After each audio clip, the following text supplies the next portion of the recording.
On this episode of Edge of the Web. Search in particular is probably the most resilient channel right now. And I'm not just saying paid or organic, I'm saying both, because it's the only channel you're getting that real-time user intent, and you can be directly reactive to those changing needs of the people that you're selling to. Your weekly digital marketing trends with industry trend-setting guests. You're listening and watching Edge of the Web. Winners of Best Podcast from the Content Marketing Institute for 2017. Here and see more at edgeofthewebradio.com. Now, here's your host, Aaron Sparks. Hey, this is Edge of the Web Radio episode 361. I'm your host, Aaron Sparks. Every week we bring you amazing guests from around the planet talking about digital marketing trends, and news. We unpack a key marketing concept for our digital marketing audience. Whether you're inside of an organization, inside of a company as a sole marketer or part of the team, or if you're on a marketing agency, as well as if you're a freelance marketer, this show is for you. We run this each and every week. We've been doing it for 9 years. One of the longest running digital marketing podcasts on the planet. How about them apples? You can check out everything over at edgeofthewebradio.com. That's edgeofthewebradio.com. If you're new to the show, this is what we do. Here's the ropes.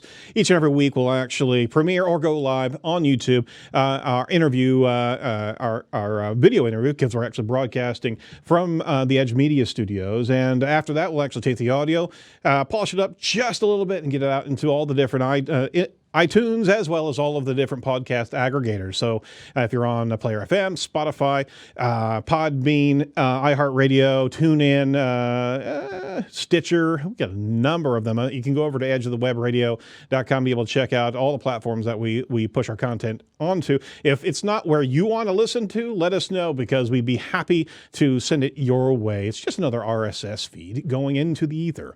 So if you're interested, give us a shout and jump into our show. We certainly appreciate any type of likes, follows, and reviews on the show, because that's actually how we optimize the podcast a bit. But we keep all the content over at edgeofthewebradio.com, as well as the show, the news brief, so we break down the entire transcript and go through all the news that we cover, as well as key interview articles with our guests over at edgeofthewebradio.com.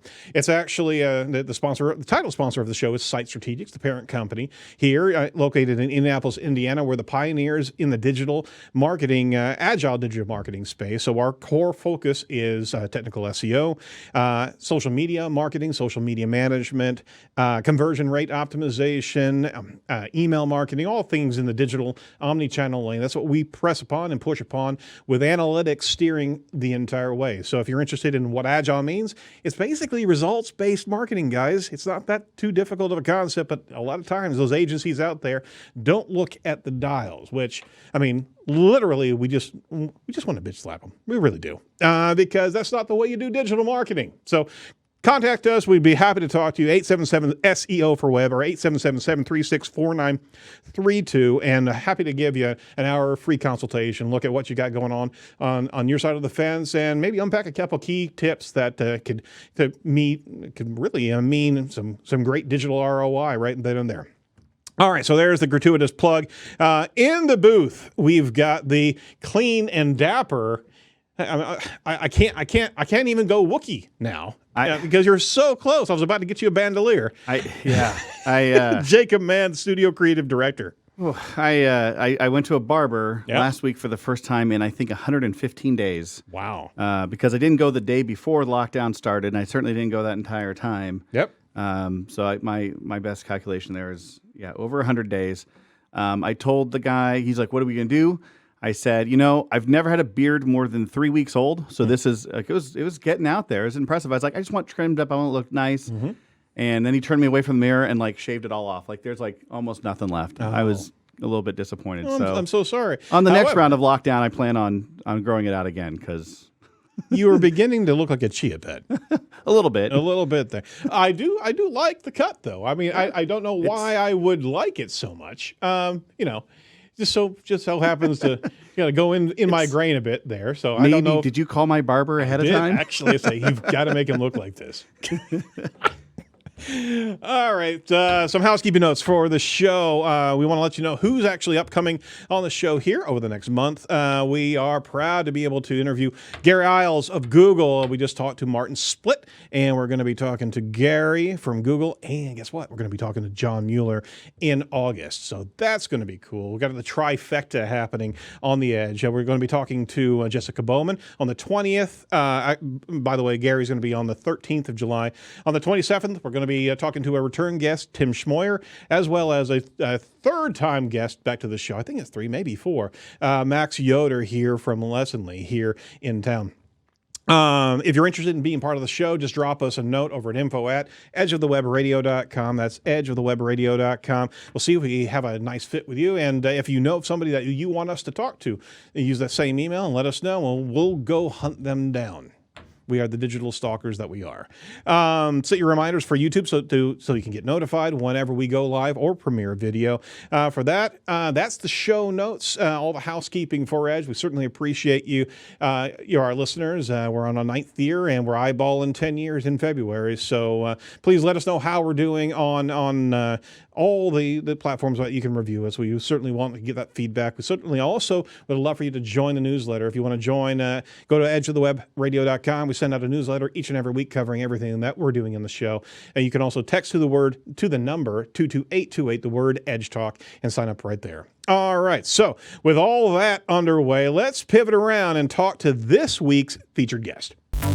Now it's time for Edge of the Web featured interview with Michael King, Managing Director at iPullRank.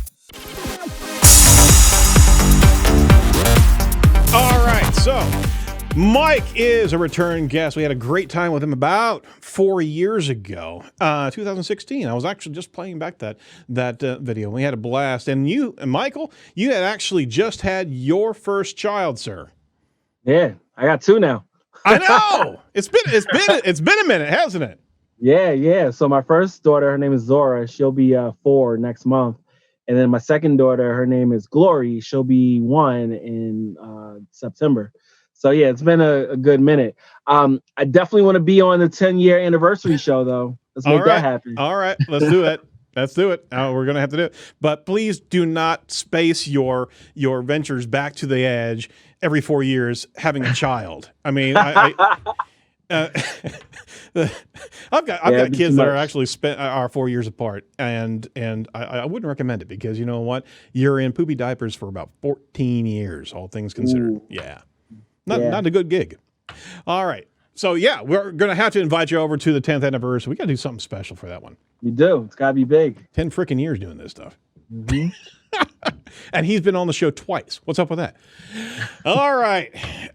Mike, let's introduce you to our guests who haven't heard of you before. That'd be a shame because you're all over the place in SEO. Mike's the founder and managing director of iPullRank, Michael King, a.k.a. iPullRank on Twitter. He has an extensive background in software, web development, and a proclivity for creative solutions. Pray tell. That sounds cool. Yeah, who wrote that? I have no idea. So he's been able to actually have a huge track record of successfully coordinating the efforts of creative, strategy, and technical and paid media teams to achieve. I'm not going to read this. Achieve synergistic solutions in harmony with long-term client campaign goals for several Fortune 500. Who wrote that? Yeah, that's a lot. That sounds like a computer wrote it. Synergistic solution. I'm saying, if anybody's playing a buzzword game at home, he's a leading contributor to Moz, as well as Search Engine Watch, Unbalanced, Distilled, and he continues to usher in a lot of great ideas on the speaking circuit, which you're about to be back on virtually with MozCon, right? Oh yeah. So MozCon is going to be fun. We actually we're finishing up a movie for that. So, you know, they reached out and they were like, "Hey, we're going virtual this year." And I was like, "I don't really want to do a fancy webinar. Can we do a movie?" I mean, I didn't ask, I just did it. I was like, "Here's my movie." So that's awesome. So yeah, we've got a movie and team worked really hard on it. I'm excited to see what the reaction is to it because it's still like instructional, like you'll still learn a lot from it as far as like technical SEO stuff, but there's also a story arc. So I figure if everybody's sitting there watching the fancy webinars all day, to have like a break in it would be, welcome. So yeah. Absolutely. That's original right there. That is synergistic harmony on a creative level. Yeah, I was keen to do it. Oh, he beat me to it, man. So for everybody who wants to jump into the news podcast, we covered the new Google Keen application that you got to check out because it's there it is. It's Google and it's Google plus Pinterest and Facebook all wrapped up in a nice bow. And yeah, so there's that. Let's just call it Google plus plus. Ooh. Kind of like WGAG, right? Or ADA, A level, double A, triple A. Nobody's getting that inside reference. Come on. All right. So, Mike, what does your job entail? Wow. My job is some of everything, honestly.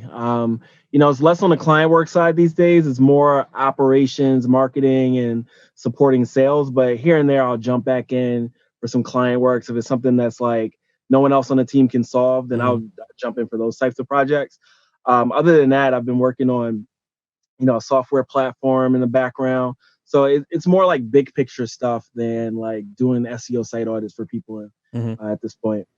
Wear a lot of hats like any other entrepreneur. So nothing new there. But yeah, it's really just like helping the team maximize their potential. That's what I get the most joy out of these days. That was a buzzword. That was a buzz phrase. I'm just playing my own game over here. That's awesome. Do you miss doing the SEO, the deep SEO stuff? No, I don't at all.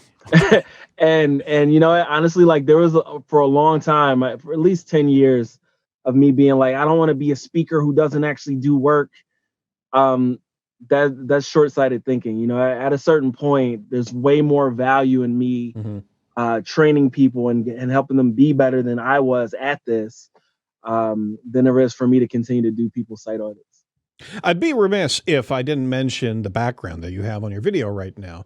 Literally, it's a fantastic meme, and you're on fire. Your entire apartment is on fire right now. This is fine. This is fine. This is normal. This is normal meme. Is that what that is? This is fine. It's With called the dog. This is fine. This is fine. Okay, yeah. With the dog drinking the coffee. Yeah. So hopefully that's not emblematic of how you manage your teams, right? No, it's not. It's not. I'm definitely. Earlier iterations of my teams, they may feel that way, but I've gotten a lot better at management and so on. So yeah, this is just like my general feeling in life. Cool. It really is a hot mess right now. And I was going to ask you, my leading question, hey, anything new in the world? Anything? Yeah, a couple things here and there. Well, you were on. You've been with iPullRank for 6 years. You're doing a great job educating the masses and really contributing into. You're more than welcome into the SEO space.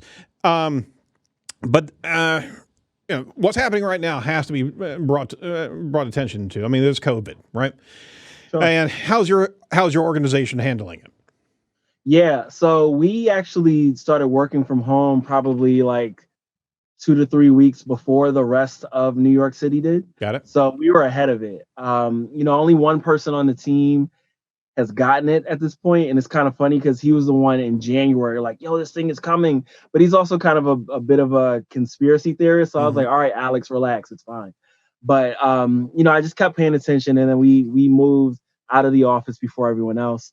We haven't lost any clients yet, but we lost a lot of our pipeline. We had a lot of people that were going to sign with us, and then they were like, hey, we got to hold off. And then we rebuilt the pipeline like in April.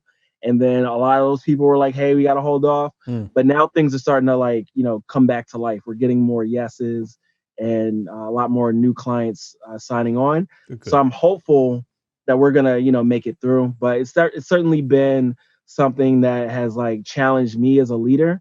And, I've just been lucky to have the right team around me that's really stepped up right now. And, I'm just eager for us to last through all of this.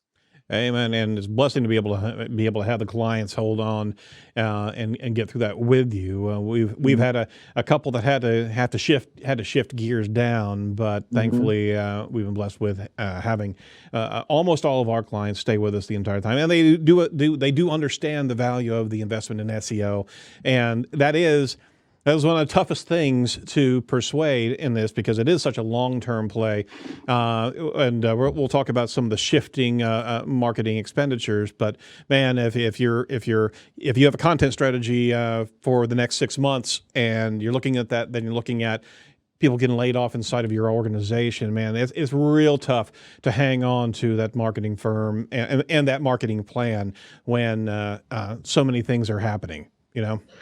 Yeah, and we really had to dig in and like make the cases for a lot of things. I think our clients, we were lucky that they understood like, digital media is on sale right now. Like a lot of people pulled out of these auctions and so on. So a lot of things are like half price. And if they could really last through this or they had the cash to really support it, then they were like, okay, cool, let's put gas on this fire. Let's make it happen. Yep. That's not like, not every business is in that position. But the reality is, in a lot of the research that we did for all the content that we put out around COVID-19, there's just so much of a precedent that shows if you held on or if you ramped up your efforts during this, when it's all over, you come out on top against your competitors. So, we're just lucky that we've had a lot of clients that are able to weather the storm. Absolutely. So, you're speaking to marketers all the time.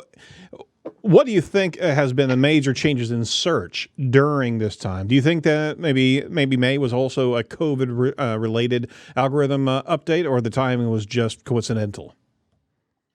Yeah, hard to say. I mean, based on the data that we've seen, and this is limited to our clients. Like, again, I'm not spending a ton of time looking at everyone else these days, but we're seeing it be more of a reflection of like that user behavior. So queries that were more like national queries before have become more localized queries, and we've had to be more reactive to that type of stuff with our content. But beyond that, we haven't seen any like huge shifts that have negatively impacted our clients. In fact, what we're seeing is a lot more search volume around things that didn't have as much search volume before. So we work with a couple of different financial services companies, and the lead volume for some of these things has like 5x'd in the last couple of months. And so you work so hard to be like, oh, it's not just the market conditions, we got you the rankings and so on, but in this case it's just the market conditions. Absolutely. Like I can't claim this 5x win right here. But as long as it's up and to the right, everybody's happy. Absolutely. But I do think that there's a lot of opportunities to really understand those changes in user behavior. Like if you look at certain queries, like, if you look at the trend of bars near me versus alcohol delivery, those are inverse, right? Like in a lot of keywords that are happening in that way. And so what brands really need to do right now is understand what keyword trends are like predictive of other keyword trends. So as an example, before people go on trips, there tends to be like a spike in their activity around like getting their hair done and things like that. So every space has those correlated terms. So if you're keeping an eye on that, you're going to be able to get a sense of like when people are feeling more comfortable about certain products and services. So you can know like, oh, now I got to ramp up my spend and paid as well. That's really interesting, and Google Trends isn't going to give you that data. I mean, you're going to have to use a few tools to really get paint that picture. But if you haven't, from a strategy standpoint, look at those tangential clusters, those concepts around your goal cluster, right? You really don't have the whole picture of your user behavior anyway. So it is really an apt time to unpack that and look along the sides to be able to see what those causalities are or what those predictive connections are. It's very astute. Hey, there was a search engine watch anonymous poll that came through here a little while ago. They actually connected it to 4,500 marketers, and they went through how COVID has affected their clients as well as internal of the company.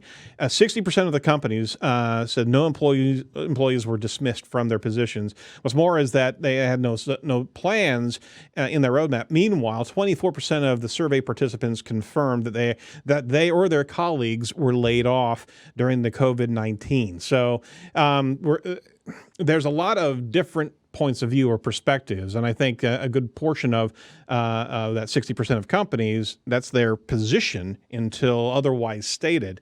You're hearing something else. You're hearing a number of changes in the marketplace when it comes down to digital marketers, aren't you? Yeah, absolutely. I mean, there's a lot of companies that had to lay people off. And in fact, if it wasn't for, the confluence of new business and then also the PPP loan and things like that, we Right. probably would have to lay people off. Right. So, it's just the reality that there's a lot of businesses that weren't ready for this. Like you didn't plan for this type of rainy day because it's just lasted so long. Like, I hate to say the word unprecedented or new normal or anything like that, but this is kind of unprecedented, at least in our lifetime. So the good thing for companies that can still hire is that there's some great people available right now. Yep. Whether that's like freelance or full time or remote or whatever, there are some really awesome people out there. So I did a small thing where I created a list and just made it public where people could add themselves to it. And I've gotten a lot of messages from people like, hey, I got this awesome job because of this list. So, great. it's just a small thing that I could do. And I'm happy that it was helpful to people. But yeah, it's definitely, things are very much in a state of flux right now. And as the economy goes up and down, people may need to be laid off and they may end up with new jobs or unemployed, or they may start their own agencies and things like that. So there's just a lot going on right now. Absolutely. And we certainly want to give you a bit of praise on getting that list out there. And it seems simple, but it really was very applicable at the time for someone to come out there. And there's been a number of actions from individuals to try to really give some opportunity for digital marketers because we all understand that the marketing purse strings get pulled real tight whenever. I mean, it's a panic, automatic reaction of companies, and there's a lot to be said about the financial challenges that companies are in, and so many companies don't have cash reserves to be able to weather even a month, let alone where we are at 4 months now, almost. Mm-hmm.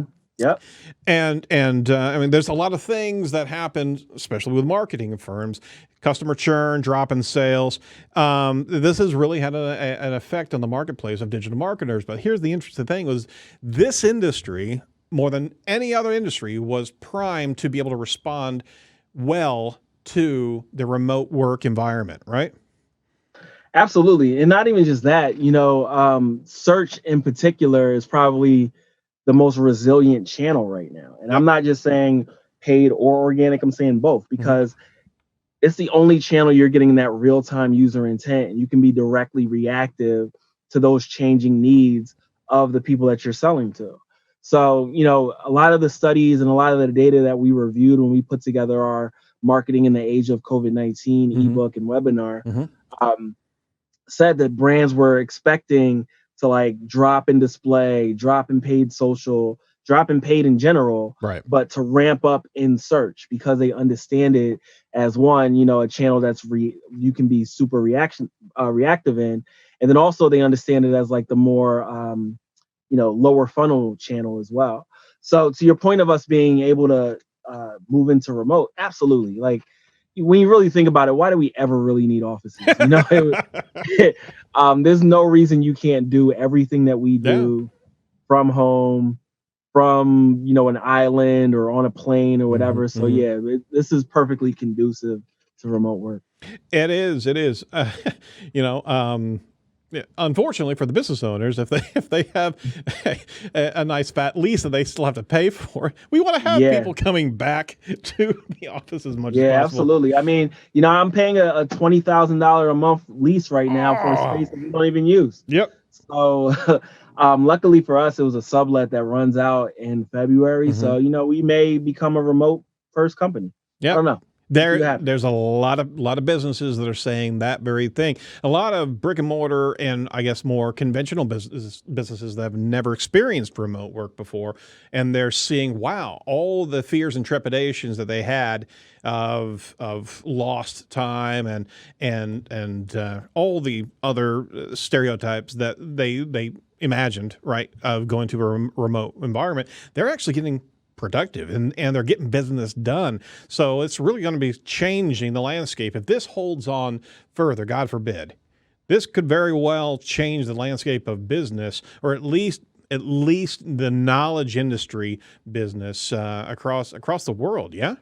Absolutely. And let me be clear, because I'm a convert. Before I was all about people working together in a space because I felt like process-wise, we weren't there. Also, like, I have a tendency to forget about people if I don't see them. Yeah. Like, we'll be having a meeting and they'll be like, oh, did you dial such and such in? Forgot again. Like, that's me all the time. So it just wasn't conducive to like my natural style. But now that we've been forced to build out these processes and be forced to like link people into things, it works better, So like at a certain point, it's just not going to make sense for us to have an office. Unless you have 4 kids at home.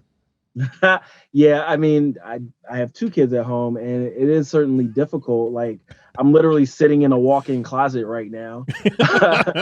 but it's. I think the net impact is positive. We don't have everybody that has a bunch of kids, but for those that do have kids, and we'll create a space for them to go into an office. Sure, and for those who don't, I'll certainly rent them out. I tried to get them on eBay, but there's some sort of policy there. I thought you were saying we're creating a space to put the kids. I was like, that's my garage. Didn't you just build a chicken coop? It's perfect. It's a cage. Put them in there. Wow. In the shade. And they have chickens to play with. All the comments of Jacob Man are not emblematic of the policies of Site Strategics or Edge of the Web. All right, hey, Mike, can you share some wins that came from the list? Any quick case studies or anything that some people that were able to find jobs quickly? You don't have to name them, but if you have anything that you wanted to reference, I just want to have our listeners understand how well this was really helping people out during that period of time.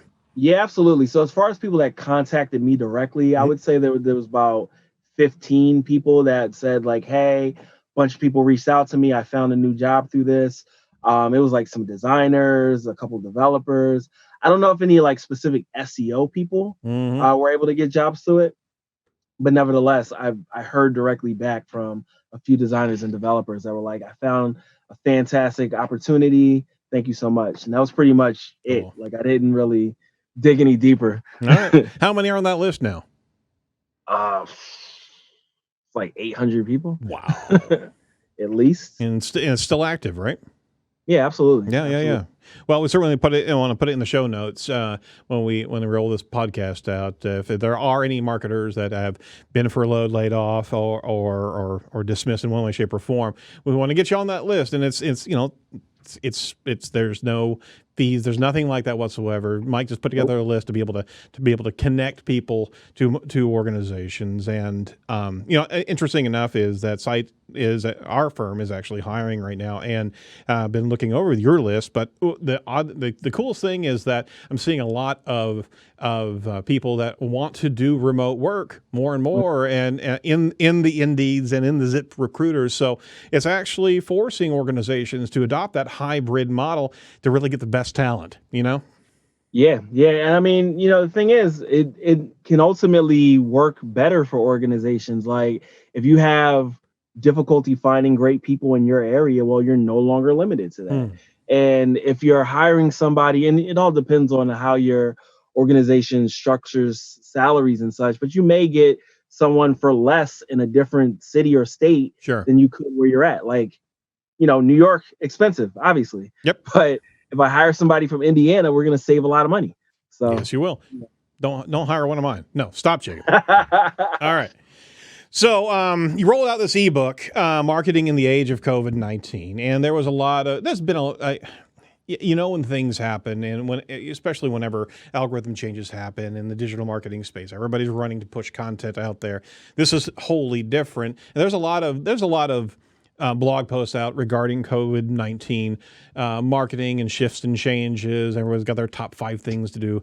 But this is not what this ebook was. This was a deep dive in understanding so much about what's facing us right now, from employment rate, the emotional impact of the virus. You also unpacked key financial factors, setting the stage for shifts in the marketing spending. So it was truly a full understanding of what has happened that has gotten us here right now. And you even unpacked spending cuts in Q1 and Q2 and what companies are actually anticipating in third and fourth quarter. So you did a lot of research and pulled a lot of data from other studies together to be able to pull this together. So it's a really cool ebook. I think it was 60 pages, 70 pages, something like that. Pretty long. That's not an e-book. That's a book. You realize that you're borderline there. You're right. And shout out to the team, because I don't think I wrote a single word in that book. Like, wow. they made it happen. And it was really important to me that we take a very comprehensive look at it. Mm-hmm. And I also wrote a blog post that I published on Advanced Web Rankings website, which is kind of like the lighter version of the ebook. Mm-hmm. That one I did, right? And I wanted to take a more comprehensive view, because if we just limit it to search, you're not really understanding like the big picture as to like, why are people changing what they're doing? And so looking at the consumer confidence, looking at, supply chains and how they're going to be impacted and so on, was important to me, so that people can understand like, oh, when this thing changes, that's going to change this, and then that's going to impact how we, tackle search moving forward and marketing moving forward. So one of the key points that we made in that is that any market segmentation, any personas that anyone had done up until that point was now invalid. So you needed to take a new look at what it is that people are doing and why they're doing it, and then layer that onto whatever your understanding of your users and customers was or is, so then you can be better at providing what they need right now. And so ultimately we built a series of proto personas that you could use as like a layer to any personas that you've already got. And then that way you can be like, okay, we've got to pivot such and such a way because of, the way that people are thinking about leaving the house or going to stores or what have you, or even just consuming information, right? Like, one of the things that we saw was that there was a huge spike in, consumption of video content. Right. Well, if you're a brand that wasn't doing video content, you need to be doing video content.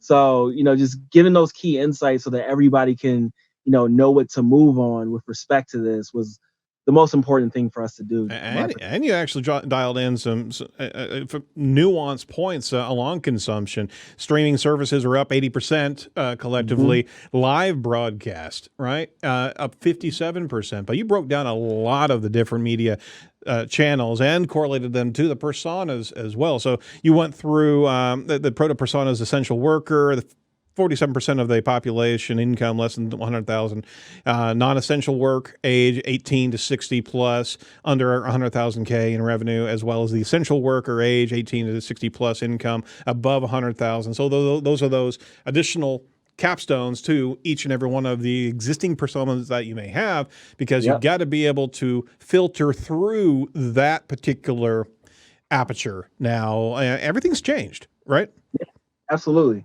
I'm really proud of what the team pulled together with that work. It was like a really quick turnaround too. We did a ton of analysis. We did the webinar. I was just really proud of what we pulled together, especially with, them experiencing all this same stress because of the fact that it's like everything is suddenly uncertain. So I really love what we pulled off with that. No, kudos to you, because it demonstrates a commitment beyond a flash in the pan type of clickbait. I wouldn't ascribe that to you guys anyway. But I mean, there's so much content out there that, and it's like a natural occurrence whenever you're doing any type of searches, that there's search patterns that start to create, and you want to be able to tie into the trend. But this is actually a battle plan to actually fend off and be able to re-strategize. You mentioned a couple case studies, examples inside the ebook of really successful campaigns. You mentioned Chipotle. Moz actually gave away their training with a coupon code, right? And so they had an entire free training for online training during this period of time. Harvard actually gave away some free courses during this period of time. What did Chipotle do, by the way? I can't remember. They basically made it so that everyone could meet up and have lunch together in like a digital space. Oh, very cool. Very cool. And it didn't even have to be Chipotle. You just because you had no human interaction, so you could effectively just like get together, have lunch, and not do it by yourself. That's awesome. So just to finish up, you laid out some different type of approaching strategies, how to focus on market segmentation. You offered up a 9-step plan of content planning and execution. I'll only mention one. I won't give away the farm, obviously. Make room to go off script was the first and paramount point of execution, and brands have to be able to more than ever before adapt and be able to be responsive to their customers when they need them to be. I think this is the biggest lesson learned from the COVID is to be able to understand consumers need to be spoken to by the brands that they believe in. Yep, absolutely. I think that there's a lot of brands that were just like sticking to whatever it is that they had and not being reactive and just like coming across as very tone deaf. Like we spent a lot of time talking about tone deafness, and the wildest example to me was the fact that Corona, of all brands, was still running commercials talking about find your beach with all these people on the beach like together and having these parties. It's like, out of any brand, you should probably not be doing that. You realize they blocked all search traffic. They actually blocked all things with a robots.txt. I didn't. They did, yeah. I mean, literally, they literally had to pull their site off of index. You got a little bit too little too late, but yeah, you're absolutely right.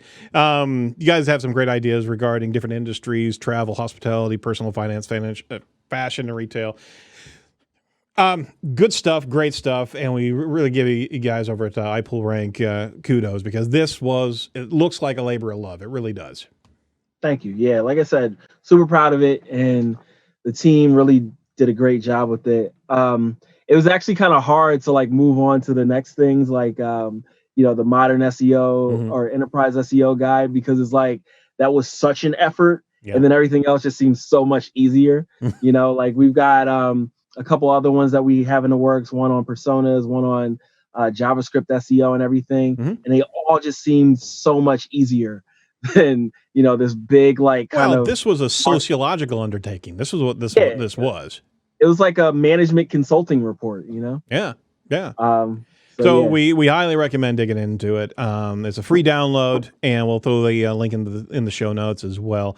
This is great information for any internal marketer, any freelancer, any marketing company that needs to understand how to adjust for their clients or internal for your users, your user personas. So kudos to you. You know what? I do want to make sure that our listeners are also aware that MozCon Virtual is coming up, and you're going to be speaking virtually July 14th and 15th. 48 hours you're going to be speaking, huh? The whole time. No, I'm on the 15th after lunch. Cool. And you literally made a movie. That's awesome. And it's amazing. I mean, I don't know if it's amazing, but it was fun. Well, Michael, anything else that's going on that you wanted to talk about today? Nah, man, I'm just hoping everybody is keeping safe and healthy and all that. And, you know where to find me, iPullRank.com. Absolutely. Last couple questions here before I let you go here. We always ask of our guests, what really bugs you about your industry right now? And right now is kind of in quotes, because right now really sucks. So right now, maybe before everything started really, really sucking. The software. And that's just my opinion as someone who makes software. There's just a lot of things that you would expect these tools to be able to do that they don't. Mm-hmm. And so you end up taking the data out of the tool and then like effectively building your own tool in like Excel or Python or whatever. Yep. I really feel like, the tools need to be able to do more so that we don't have to spend so much time doing that stuff. Why haven't they figured that out? I think, all these tools have their own roadmaps and they're focused on things that keep users in, not necessarily focusing on like the workflows of the people that are using the data. And you've got the power users that are going to do what they're going to do anyway. So Sure. I think they just don't think that's a priority. No, you're absolutely right. Well, conversely, what excites you about your industry right now? Right now, I'm really excited to see how people are coming together in this time. We see so many people, not just with COVID-19, but also with like the social political stuff that's happening right now, using their platforms to support people. So I'm excited to see that. I'm excited to see, more people supporting brands that are doing right by people, and our role in making that happen. Like if it's a brand that you don't believe in and there's more people being like, hey, I'm not going to work on that. And I definitely respect that. And I want iPullRank to reflect that as well. There you go. There you go. Are you one of the organizations that give the choice to your marketers and your producers of whether or not they want to actually work on a particular campaign or not? We haven't, we don't have any clients that are like questionable in that way, but if someone was like, hey, I don't want to work on this account because it doesn't align with my values, I would 100% respect that. And in fact, we would consider that before we brought them on as well. Very cool. Very cool. All right. So the pinnacle of all things is you literally toured with members of Wu-Tang, the Wu-Tang Clan, right? True. That is true. Everything pales in comparison. So, Michael, we're certainly going to promote the COVID-19 marketing resources ebook. We'll throw that out there, make sure that our listeners know where to go. Any final thoughts for digital marketers here that are kind of going through this gauntlet right now? Yeah. I think this time more than any other time, you can't really take anything at face value. And I think there's a lot of people that didn't understand. But again, everything is on sale. They're just like, we can't be spending. But if you took a critical look, you'd be like, wait, everything is cheap. So maybe we can keep spending. So again, just don't take anything at face value. Make sure that you're doing your diligence as a marketer your due diligence as a marketer to make sure that you are maximizing these opportunities, and keep your eye on the analytics, because one, that's how we know if we're doing well or not. And two, a lot of these platforms are going to start to remove the ability for us to use analytics the way that we have been. So just keep your eye on all that, and keep doing great work. It's fine. This is fun. Michael, it's been a pleasure. It's always fun to be able to connect with you. And please don't make it another 4 years before you swing back around, okay? Of course not. I'm telling you, 10-year anniversary. I'm there. Sweet. We're there. All right. We haven't calculated what that episode number is going to be, have we? No. We're going to figure it out. All right. So thanks so much. And we'll certainly promote you after the show airs. Be sure to show some social love as well, obviously. But for all of our listeners, follow this guy, because he's constantly giving some great information and also lifting up individuals that are also doing the same. So kudos to you, and fight the good fight, man. Thanks for having me, Aaron. You're more than welcome. More than welcome. Don't forget to like and subscribe to Edge of the Web Radio on YouTube. And if you're really feeling up to it, we certainly would implore you to go over to iTunes and give us a rating and review, because that's how we bubble up to the surface on, hey, you know what? Search for SEO podcast, because they're right there at the top, and click on Edge of the Web. Do that. Do that about 5,000 times. No. I'm just kidding. But maybe not. Who knows? Make sure you check out all of the must-see videos over at edgeofthewebradio.com, as well as sign up for the newsletter there, because we're going to send all this information over to you, digital nuggets of gold coming into your email box. Next week, we're going to be talking to the Gary Isles of Google, so I'm all giddy about that. And he is a sarcastic son of a gun, too, so I gotta get my game on this one. So I appreciate Michael being part of it to get me oriented here. All right, so from all of us over at Edge of the Web Radio, be safe, be well, and do not be a piece of cyber driftwood. We'll talk to you next week. Bye-bye.